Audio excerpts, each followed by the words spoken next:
Ethiopia continues to invest in renewable energy, including hydroelectric power plants and solar and wind farms, making us and our neighboring countries energy resilient. The host president, Dr. Yilkan Kefal of the Amhara region, in his address said, "Yes, Tana is the spirit of Africa. Yes, Tana can bring various ideas, experiences for the sustainable peace and management of security in Africa." Later in the afternoon, President Dr. Yilkan Kefal presented Vice President Jessica Alupo with a traditional dress and bid her farewell at Bahir Dar Airport. At Bole International Airport in Addis Ababa, she was received and finally seen off by Ethiopia's Chief of Protocol, Demek Atenafu, Uganda's consular in Ethiopia, Grace, and Uganda's defense attaché, Colonel Fred Chaze. Etole Ed Archangel, UBC News. Etole Archangel, thank you so much for that story there. Now let's shift our attention to Ebola. And as of the 16th of October 2022, the National Ebola Virus Disease Update shows cumulative confirmed cases at 60 after 2 new confirmed cases were recorded. Cumulative confirmed deaths are 24 after 15 new deaths were recorded in the last 4 days. There are 24 cumulative recoveries and 11 admissions. Cumulative contacts listed are 1,521.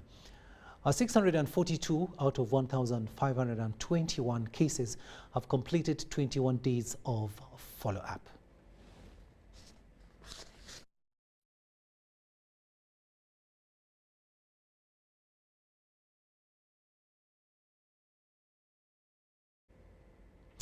We'll remain with the Ebola virus disease momentarily, and a team from the Ministry of Health, together with World Health Organization, UNICEF, Center for Diseases Control, have visited Kasanda and Mubende districts to assess the Ebola outbreak and measures in place to curb the disease.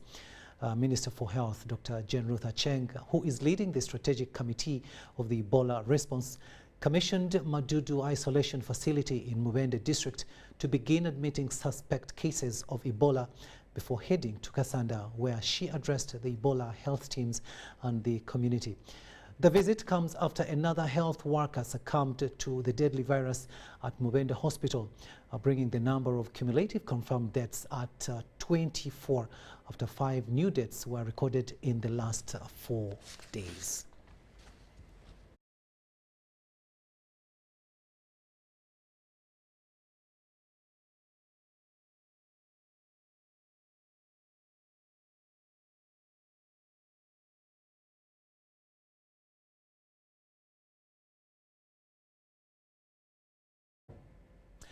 Now, the country has recorded 2 new cases of Ebola virus disease and 5 new deaths that were recorded in the last 4 days.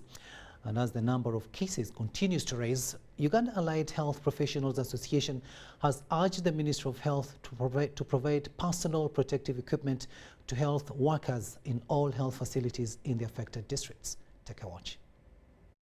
The number of confirmed Ebola deaths, according to the Ministry of Health, has hit 24 after new 5 cases were recorded in the last 4 days.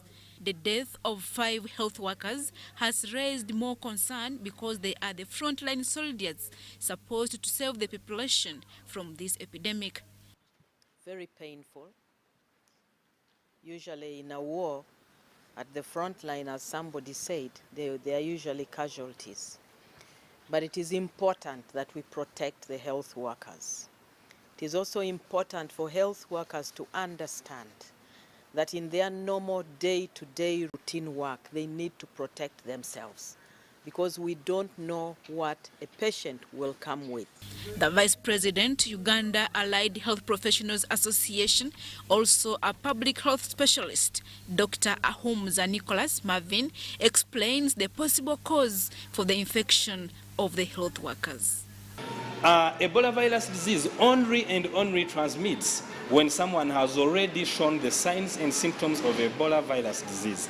And if the disease can be transmitted after showing the signs and symptoms, then it means that the healthcare workers are instead at a very high risk, even compared to the rest of the public, because we assume that when these people are within the public, they are less, or they are at a very low risk of transmitting the disease to their counterparts. But now when they come to hospitals or facilities, you realize that only people who are symptomatic come to the healthcare facilities, because before someone has shown signs and symptoms, that person does not know that he or she has Ebola virus disease. But after showing signs and symptoms, that is when they want to rush to the healthcare facilities. And unfortunately, that is the very period that they are able to transmit the disease, meaning the very people who are at a very high risk to receive this Ebola virus disease are the healthcare workers. He commended the head of state for directing that all health facilities, private or public, be supplied with personal protective equipment. That His Excellency, President of Uganda, came up when he had the recent nation address, and he commanded, or he gave a directive that all healthcare facilities should be given PPEs, including the private facilities, because that has also been our emphasis. I remember at the end of September, we also made even a document, and we were advising and advocating that all healthcare workers should be protected, regardless of the sector they serve. Whether they serve in the private sector or the public sector, they all need to be protected. Why? The same government healthcare workers serving within the public sector are part-timing in the private sectors. We all know that. Or they are having their own private facilities within the private sector. And these are people who are, or who put on the PPEs while within the public sector facilities. And when they go to the private healthcare facilities, they don't have the PPEs, meaning themselves can contract the Ebola virus disease from the private wings and bring them to the public wings. He is, however, quick to add that even support staff need to be given personal protective equipment. And when we are talking about the healthcare workers, we are beginning right away from the gate man at the healthcare facility. We are talking about a cleaner within the healthcare facility. We are talking about a nurse. We are talking about a laboratory personnel. We are talking about a clinical officer, we are talking about a medical officer, we are talking about a specialist at the facility, every person within the healthcare setup. According to the Ministry of Health, as of 16th October 2022, there are 60 cumulative confirmed cases, 24 deaths, 11 admissions, and 24 cumulative recoveries. Adia Nakute, UBC. Now to Mubende district, where police have arrested 5 people for allegedly flouting the presidential guidelines on Ebola in the districts of Kasanda and Mubende. Ivan Kahawa now reports that 28 motor vehicles and 222 motorcycles have also been impounded in the 2 districts as the Joint Task Team remains alert. Uganda Police is monitoring schools to ensure temperature guns are in place and students documented in Kasanda and Mubende districts following the 21-day lockdown due to Ebola outbreak. That is our priority. Our priority is actually the enforcement of these presidential directives and health protocols, and we continue to punish offenders. 145 motorcycles and 3 motor vehicles have been impounded in Kasanda, 77 motorcycles and 25 motor vehicles in Mubende for flouting Ebola prevention guidelines. We have 5 suspects in custody who were disregarding and flouting these guidelines in those 2 places. Uganda Police spokesperson Fred Enanga told the media that 7 seasonal markets have been closed from the 2 districts to minimize the Ebola spread. Whatever is being done in good faith. The residents in these 2 districts and the neighboring districts should get to know that the threat of Ebola is so devastating and can have a very big negative impact on the entire country. Police, UPDF, ISO, CID have deployed in the 2 districts to enforce the presidential directives and health protocols for Ebola. We have CID crime intelligence that is actively surveilling those potential contacts and victims who could be hiding. our police health services and the UPDF medical services on ground. On the other hand, last week, the Ministry of Finance revealed the closure of BLQ Football Online Investment that conned Ugandans over 500 million shillings. Police is still investigating the matter and information shall be availed to the public as soon as findings are concluded. There are people who have invested millions but without carrying out sufficient due diligence, which is very, very dangerous. So let us see how the investigations progress. Ivan Kahwa and Abdul Nasir Luwama, UBC News. Now, a group of people has petitioned the Constitutional Court challenging the Computer Misuse Amendment Act 2022 that was assented to by President Yoweri Museveni last week. The petitioners seek the act be nullified, citing that it infringes on human rights of freedom of speech and expression and access to information. We have more in this story. On 13th October 2022, President Yoweri Museveni assented to the Computer Misuse Amendment Act of 2022, a private member's bill by the Kampala Central Legislator, Muhammad Nsereko. But a group of people have filed a petition against the Attorney General in the Constitutional Court, challenging this act, saying that it's bad in law.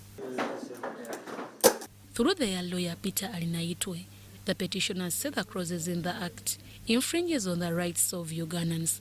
And among the contentious issues we find in this law is that, one, it is vague and ambiguous. I will cite one example. It points to unsolicited information, that anyone who shares unsolicited, receives or shares unsolicited information commits an offense. And we find the phrase unsolicited information is vague. The petitioners also say some clauses of the Computer Misuse Amendment Act of 2022 infringe on the professional rights of media.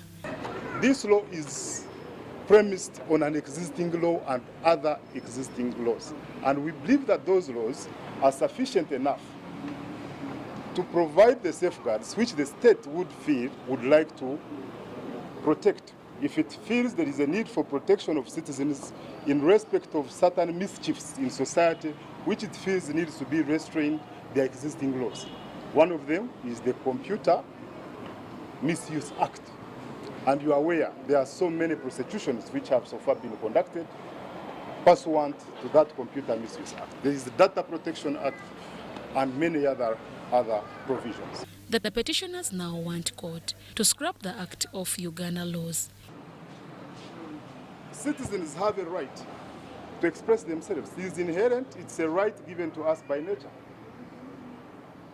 It goes to the right to access information. You access information by having that information shared.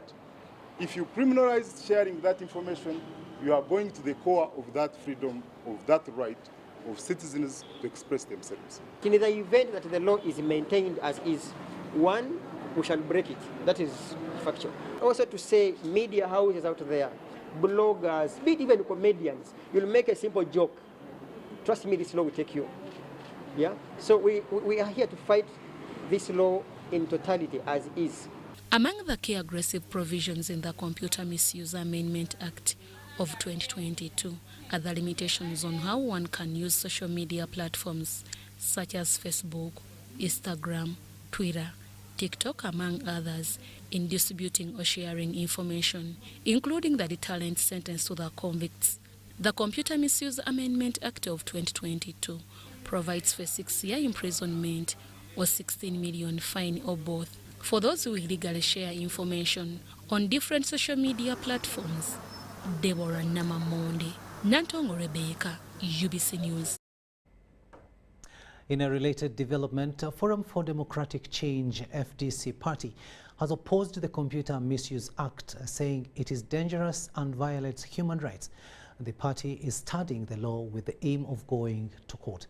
When addressing the press at the party headquarters in Kiijanangoma, a Kampala suburb, the deputy spokesperson FDC, John Chikonyogo, said people offended by messages need to be allowed to accuse their offenders within the related laws in civil court. Farida Nafka. Forum for Democratic Change Party has responded to the passing of the Computer Misuse Act, where the law is expected to instill discipline in people who misuse social media, and FDC says it will make legislators culpable when it comes to fighting for political office.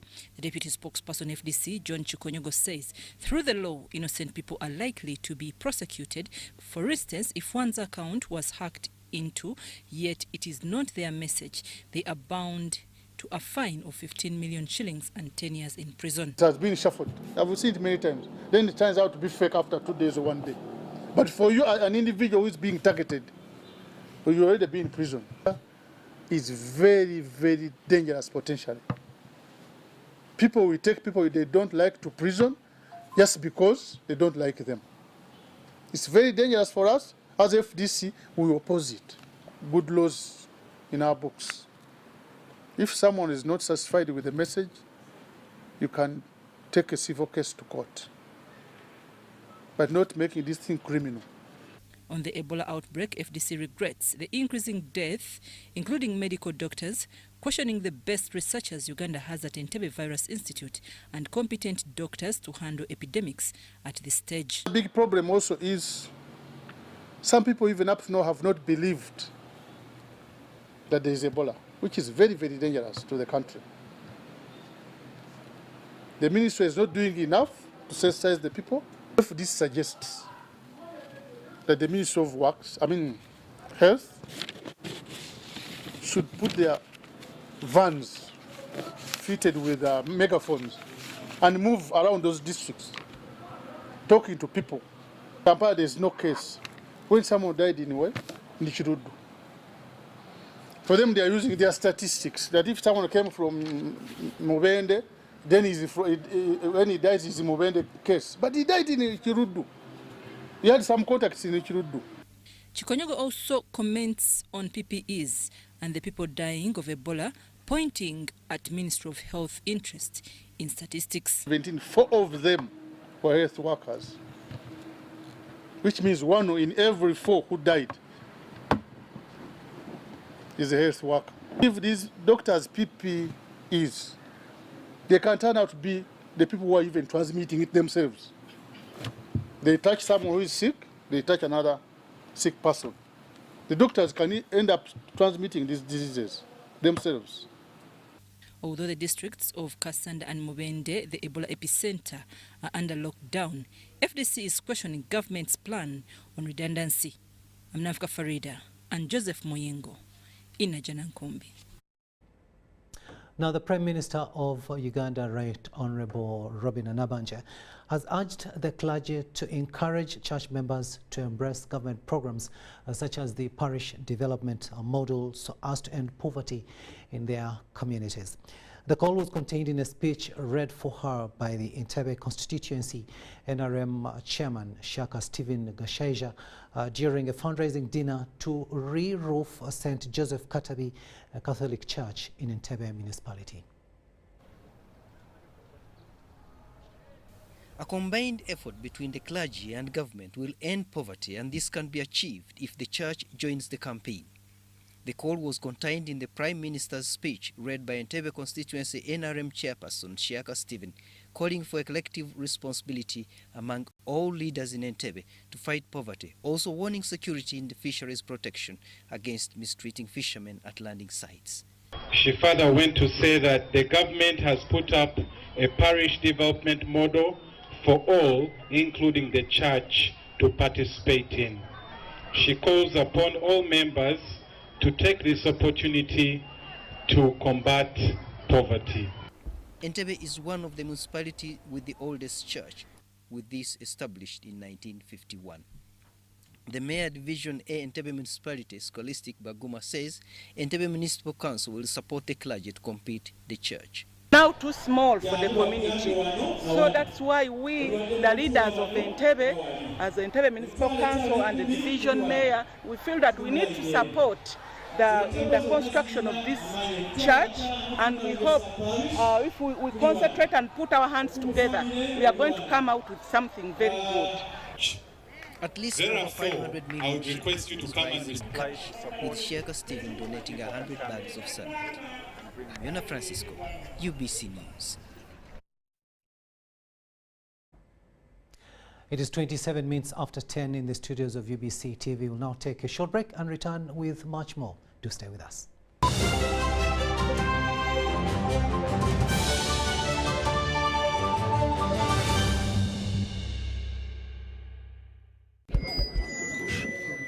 So, I'm here to announce that the MTN Kampala Marathon is back.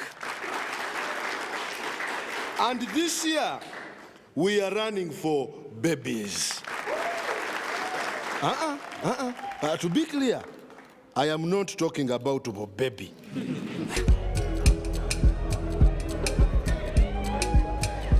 No.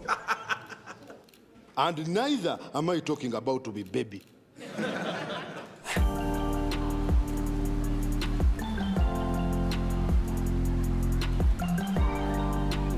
I am talking about these small dollars. Run for babies in the MTN Kampala Marathon on Sunday, 20th November 2022. Dial star 165 star 77 hash or use the Momo app to register.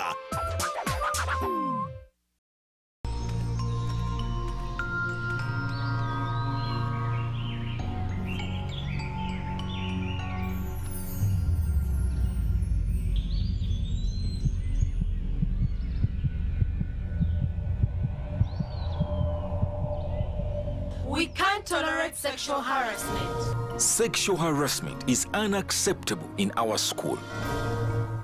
Because a good school equals a better life. Raising voices. Get connected today with the My Airtel 4G smartphone, the most affordable smartphone in Uganda. You get to enjoy free 1 GB for 1 whole year. My Airtel 4G smartphone, your best value for money. Visit the nearest Airtel outlet today and get one at only 250,000 Uganda shillings. Airtel, the smartphone network.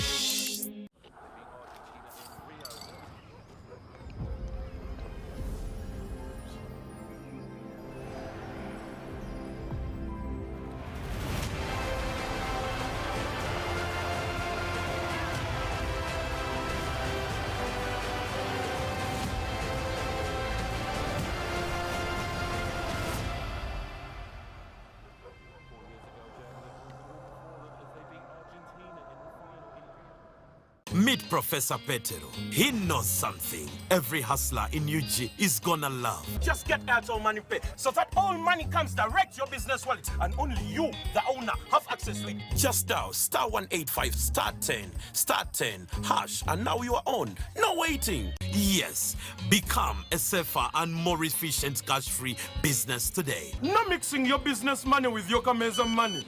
Airtel Money. Instant, secure, borderless. The Ministry of Health informs the public that there are confirmed cases of Ebola in Uganda. We, however, urge the public not to panic as the situation is being managed. The Ministry of Health further reminds the public to be on the lookout for any persons who may show signs and symptoms of Ebola. These include high body temperature, abdominal pains, diarrhea, vomiting, bleeding from the body openings such as the nose, eyes, and mouth. Please inform the nearest health worker immediately if you see anyone with these signs and symptoms. To prevent Ebola from spreading further, please take the following preventive measures: regular washing of hands with water and soap, avoid handshaking and hugging, avoiding any contact with any suspected Ebola patients. Any person who dies suddenly should not be buried but reported to the nearest health worker or LC1 immediately. For further information, please call the Ministry of Health toll-free number on 0800 100-066 or send a free SMS to your report on 8500. This message is from the Ministry of Health with support from UNICEF and World Health Organization.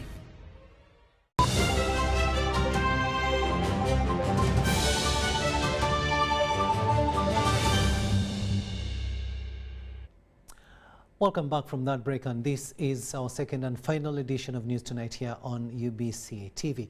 My name is Rukidi Edward Kiijanangoma. Now, Senior 4 candidates have begun Uganda's Certificate of Education examinations with Mathematics Paper 1 in the morning and Paper 2 in the afternoon. In Kampala, the exercise began with picking examinations from Old Kampala Police Station, as we hear in this story. School heads in Kampala gathered at Old Kampala Police Station early in the morning to pick this year's UCE examinations. 349,445 candidates registered for this year's UCE.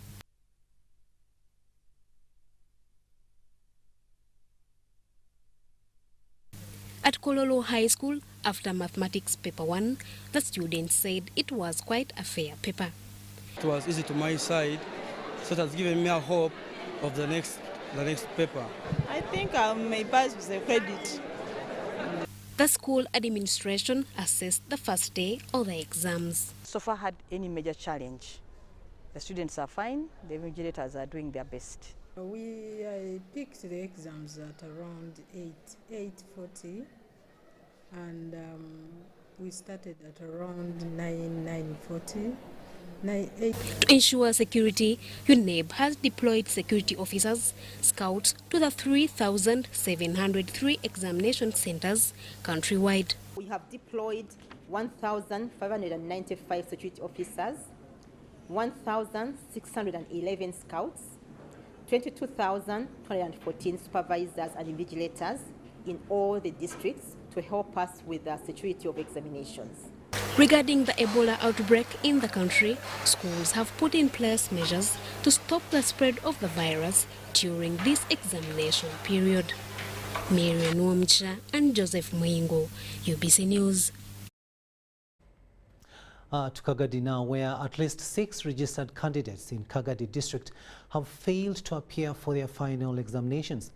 The area UNEB supervisor for Wiaga County, also the head teacher of Kagadi Secondary School, Sebastian Semakula, said he has not received the students' explanations for failing to show up for mathematics papers. He also says they got some hitches in delays in delivery of questionnaires in some centers due to poor roads. Senior 4 students have today commenced the Uganda Certificate of Education examinations with mathematics paper in all centers across the country. A total of 349,445 registered Senior 4 candidates across the country have today commenced their final examination in the 3,703 centers. Kagadi district, one of those districts neighboring the Ebola-affected districts, have experienced non-appearance of some registered candidates on commencement day. Sebastian Semakula, the supervisor for Bugaya County in Kagadi district, has confirmed that at least 6 students did not show up for the mathematics paper. He says no further reason or calls have been received from the guardians, but the school has started investigating the cause of absenteeism. The absenteeism was also registered in other centers. He says although they have not yet registered any serious anomalies with the ongoing USE exams, they have experienced delays in delivery of questionnaires to different centers in the district. To work, the road is impassable, it's a rainy season, and in transiting exams from our station in Kagadi to Chitegwa here, a bit consumed the time, and our candidates, the first paper of mathematics in the morning, they began it when it was a bit some minutes past. This was attributed to the poor state of roads in the district. At Naigana SS, one of the female candidates out of the 99 registered candidates did not show up for the mathematics paper, and a reason not yet known. At Bunyoro SS, 1 female and 1 male candidate did not show up even after attending the briefing. Over 5,000 registered Senior 4 and Senior 6 candidates in over 30 examination sitting centers were registered in Kagadi district. Kakumiro District Inspector of Schools Mary Chosaba says in all sitting centers supervised, they have not yet registered any serious irregularities except absenteeism of students. Similarly, the district got in shock following the sudden death of a head teacher of Uganda Matters Centenary SS, Reverend Father Daniel Adebo. In Masaka Blessed Sacrament, there was calm as candidates started writing their exams amidst tight invigilation. To make it. we're not going to disappoint our parents. Sebulungi nnyo twetegese ebigezo bino tukimanyi tine sakalamenti wetukuvu tugenda kutuuza abaana 265 mu kibiina ekyokuna era tulina essuubi. A total of 265 candidates registered for USC appeared for their first examination paper. And of course, examinations started today, but in some schools, some candidates or students weren't that lucky, as they were not allowed to sit for the examinations as heads of schools demanded zero balance for school fees. The head teacher, Berkeley School in Iganga Town, appealed to school heads to talk to parents on fees clearance.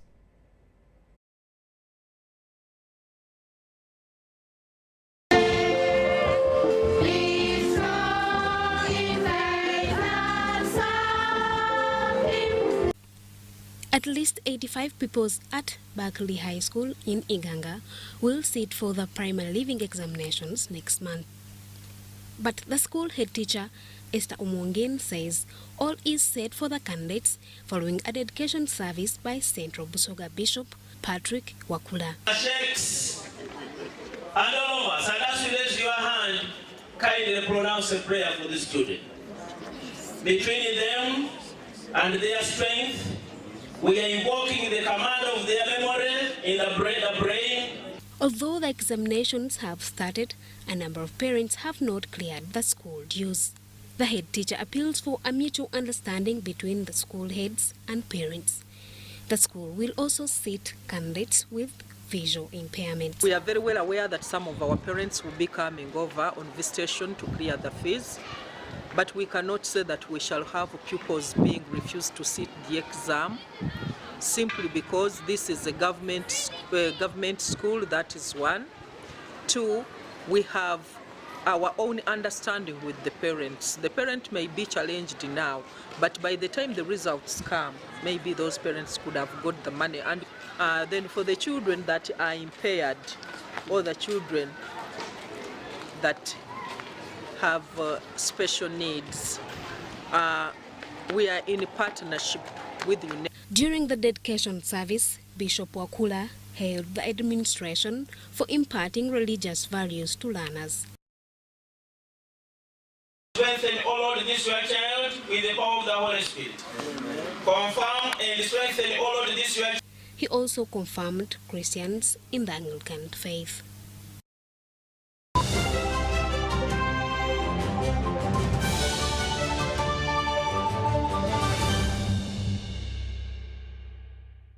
MTN joins the people of Keralur to celebrate the 12th coronation anniversary of the King of Keralur, His Royal Majesty Ubim Philip Raoni III in October. At MTN, we believe that we only succeed if the communities in which we operate succeed. And so, we're happy to join the people and well-wishers of the people of Keralur in promoting social cultural programs of the UBIM. Walego Mugisa ni UBIMU ku Keralur. Fellow Ugandans, did you know that we are losing wetlands at an alarming rate? Wetlands are the most threatened ecosystems, disappearing 3 times faster than the forests. Dear ones, we risk losing species to extinction and a lot of wetlands at maintaining our environment. Let us all be concerned, conserve, and restore our wetlands. In the name of God the Father, the Son, and the Holy Spirit. Amen. This message is brought to you by the Ministry of Water and Environment, Ministry of Agriculture, Animal Industry and Fisheries, Uganda National Meteorological Authority, in partnership with the Interreligious Council, with support from Government of Uganda, Green Climate Fund, and the United Nations Development Programme. Did you know that a cashless, secure, and convenient lifestyle is possible with Airtel Money Pay? Pay for your goods and services in the following simple steps. Dial *185 *9#.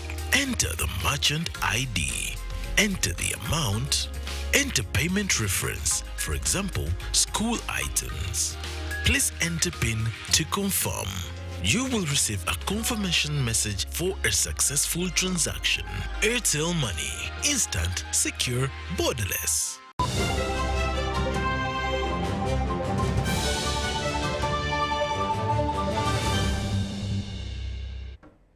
Welcome back from that break, and this is News Tonight here on UBC TV. Let's have a look now at some business news. Bank of Uganda has partnered with Future Link Technologies to connect small and medium-sized financial institutions to provide appropriate and affordable financial services. The cloud infrastructure will bring SACCOs and microfinance institutions in one central booth for the public to choose the provider to subscribe to. The financial platform by Future Link Technologies enables people to access, assess, and choose an appropriate and affordable financial services. The focus is on the existing SACCOs and microfinance for financial integrated management system. Applause, please. Here we are. And then the customer is also able to choose the most appropriate and affordable service. And then we come back to the SACCOs and microfinance institutions and tell them, you see, so many people came to you, they wanted to find out what they were doing, and 70% turned away to your competitor. Do you think it would be reasonable for you to actually bring down the cost? By bringing a central booth for these financial institutions, the Ministry of Finance will leverage on such facility for smooth operations of the parish development model.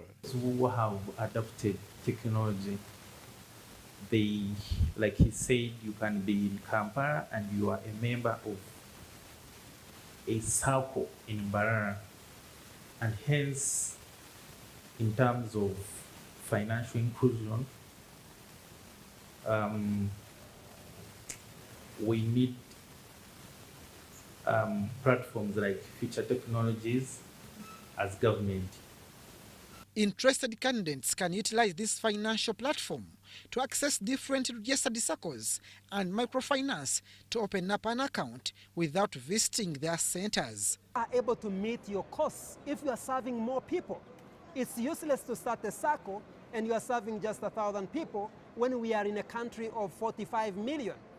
20 million, about 10 million are still excluded in this country. So our point is, if you are able to serve, instead of 1,000, if you are able to serve 100,000, you are able to create more impact that is more lasting. In democratizing financial services, there is a need for community-driven marketplace. Abdul Nasser Lubwama, UBC Business.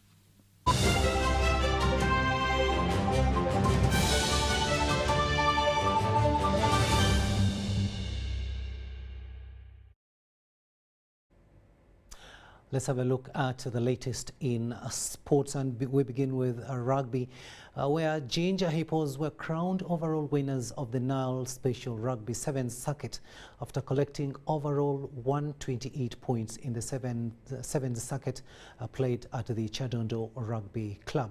The Hippos claimed the maiden title. Heathens came second with 119 points, as Pirates came in third with 109 points. Now, this year's 7th Circuit attracted 10 rugby clubs and was played at 7 different rugby grounds. Ginger Hippos are the 2022 Nile Special Rugby 7s champions. The Ginger Hippos, the ultimate winners, the champions, 2022 Nile Special 7s.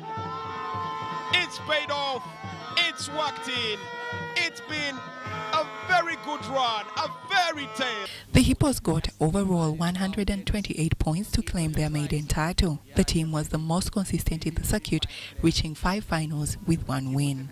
Heathens and Pirates came in second and third with 119 and 109 points respectively. I just feel like I'm more aggressive, I'm feeling more anger for winning more games. This is just the beginning to all of the fans and all of the players out there. This is just the beginning. We have been a most consistent team because we have been making mistakes and we have been going back home and we have been correcting them. And the other thing which has helped us to be consistent, we went back home and we managed to create a family. We have been playing as a family. That's why you see that we don't have superstars on our team.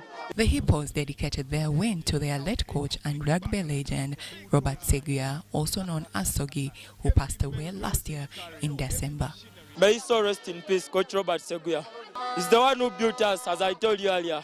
He made the Lions come out of us. In the final circuit played at the Chadondo Rugby Club on Sunday, it was the Pirates that shone brighter, coming out winners of the circuit. Yes, today wins at the Buffalo Sevens is really an inspirational win. It is a win that is going to take us forward. First of all, we are a team of young lads here. Coming into this circuit, we came as underdogs, but then we told ourselves that we can be underdogs who can play mature rugby here. Hippos become the first club outside of Kampala and Wakiso districts to win the Sevens title. This year's Rugby Sevens circuit attracted 10 clubs from all over Uganda. Grace Joyce Kemgisa, UBC News. Football now, and Toro and Lango became the first two provinces to progress to the semi-finals of the 2022 FUFA Drum Tournament. Both provinces overturned their first leg away defeats to book places in the semi-finals of the third edition in front of their passionate and cheerful crowds.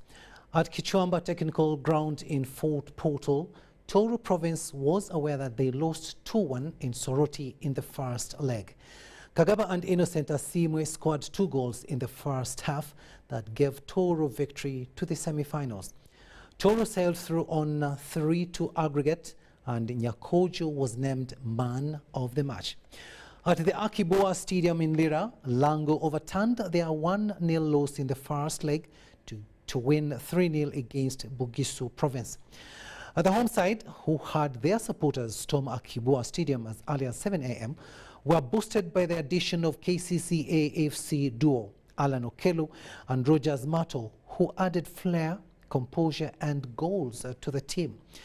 2 places remain to complete the semi-final puzzle and will be played on Saturday, the 23rd of October 2022, with Kampala, who lost 4-0 at West Nile in the first leg, hosting them at Golobi grounds, while Uganda, who lost 2-1 at Acholi, will host the return leg in Luwero on the same day.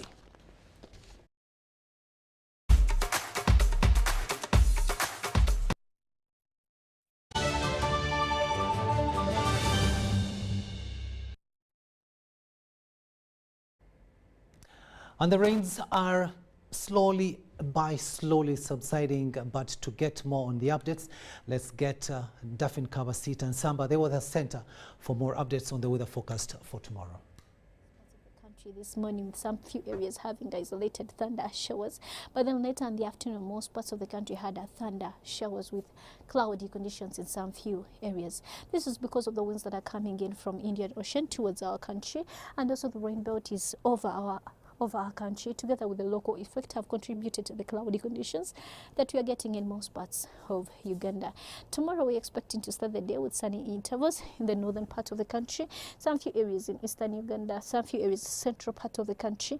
Other parts of Uganda we're expecting isolated thunder showers. Later in the afternoon, isolated thunder showers are expected in most parts of Uganda. Temperatures expected to rise to 31 degrees Celsius. That is the northeastern part of the country. The northern part, we're expecting 30 degrees Celsius. Eastern Uganda, like in Mbale, we're expecting 28 degrees Celsius. And then in Kabale, we're expecting 24 degrees Celsius. In Kasese, we're expecting 29 degrees Celsius. Going beyond Uganda, we're expecting Dubai to have sunny conditions. Nairobi, New York, we're expecting sunny intervals, cloudy conditions in Paris, and then in Hong Kong we are expecting showers with temperatures rising to 23 degrees Celsius. That's what I had, and I'll still continue tuning into UBC. Have a blessed evening. As you've heard, they are receding, but you do not have to, you have to be more careful when you're traveling in the country, because there could be some scattered showers here and there. And now, before we leave you, let's have a quick reminder of our top stories. Our top stories tonight. Ministry of Health commissions Madudu Isolation Facility in Mubende District. Cumulative deaths reached 24. Police arrest 5 people, 28 motorcycles and over 200 motor vehicles. A group of people challenged the Computer Misuse Amendment Act 2022 in the Constitutional Court. And in sports, Ginger Hippos crowned champions with 128 points.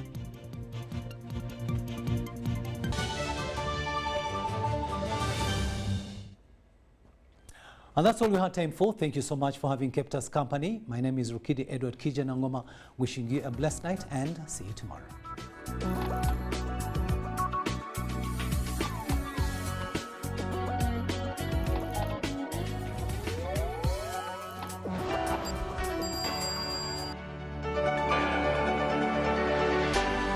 UBC, inspiring Uganda.